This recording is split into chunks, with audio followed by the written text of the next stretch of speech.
I'm going to show you how to farm Lepic right now. Some unfortunate news though, he is basically going to be a mastery farm if you didn't start with him, because a lot of his parts are way easy to get in hard mode, and you might as well wait until you've unlocked hard mode to farm him, because these highly concentrated energy that we see right here are farmed from encrypted vaults. We'll go over that at the end of the video once we've got all the parts available. So having the entirety of the game unlocked is just going to make this way easier for you. The earliest part that we can farm then, and needs the least explanation, is the spiral catalyst blueprint you can see right here. This comes from the laboratory dungeon that we have over in Sterile Land, so pretty low level, nice and easy for you to get hold of. So that one really doesn't need me to explain too much to you, or you to be able to go out and grab that one real quick. It is worth noting that Lepic's code can be gotten fairly early, but that 3% drop rate that we have there is abysmal, so I'm going to choose to advise that people wait until they have hard mode unlocked before they start farming this, as well as the rest of the parts that we're going to go over now. Next up then, and I'm going to give a bit of a tutorial for this one, we're going to go over getting the cells. You can see that comes from Amorphous 064. This is in hard mode. So if we look over in the Sterile Land just here, we're going to see that we have this outpost,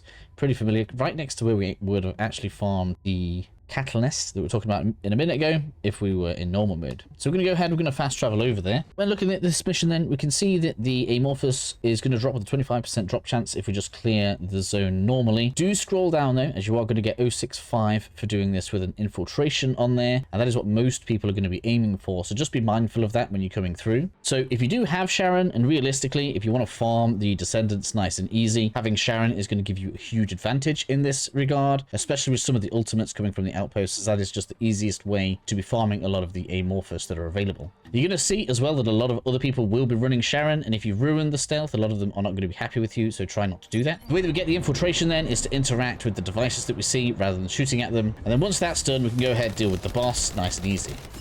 Rinse and repeat that obviously until you have all of the Amorphous that you need so that you can get your Lepic parts.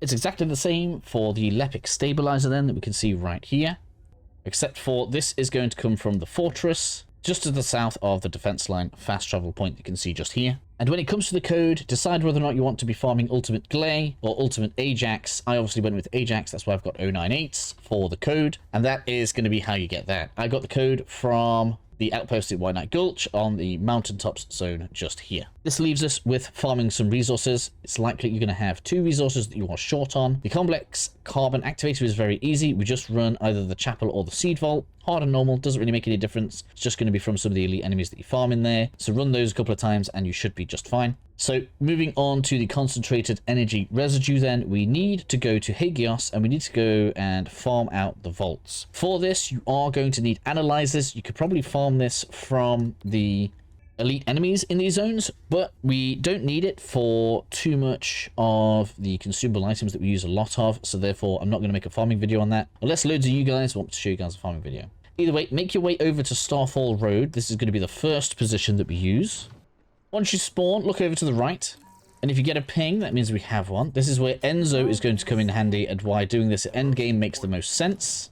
And that's because Enzo makes it easier to hack in and also gives you more rewards from the vaults, thereby meaning you'll have to use less of the analyzers. So therefore, overall, it's going to make this much faster. Go ahead, I'm going to use an ultra precise. Can't believe I'm using a high level one just for the video, but there we go. If you guys want a guide on how to farm the analyzers, I do have that up on the channel already. If you look at the right hand corner right now, I'll have a card pop up for you guys just in case you do need help with that. Once you've gone through, you'll see we get the residue. Got some Kuiper shards as well, which is rather nice. And then to keep this nice and quick, we're actually going to move over to Fractured Mountain so that we can try and get another one. Once you spawn in, look out to where all of these platforms are, and we just need to go over to the ledge just here. Seems like there's not one there, but I'll show you guys where it spawns anyway. It's just going to be right here inside the cave. If you guys need to see me on the map, it's right here, look. And then once you've done this one, you can ping back and forth until you have all of the materials that you need to build your very own Lepic, so that you can level him and delete him, because at this point, you're probably going to end up farming the ultimate anyway.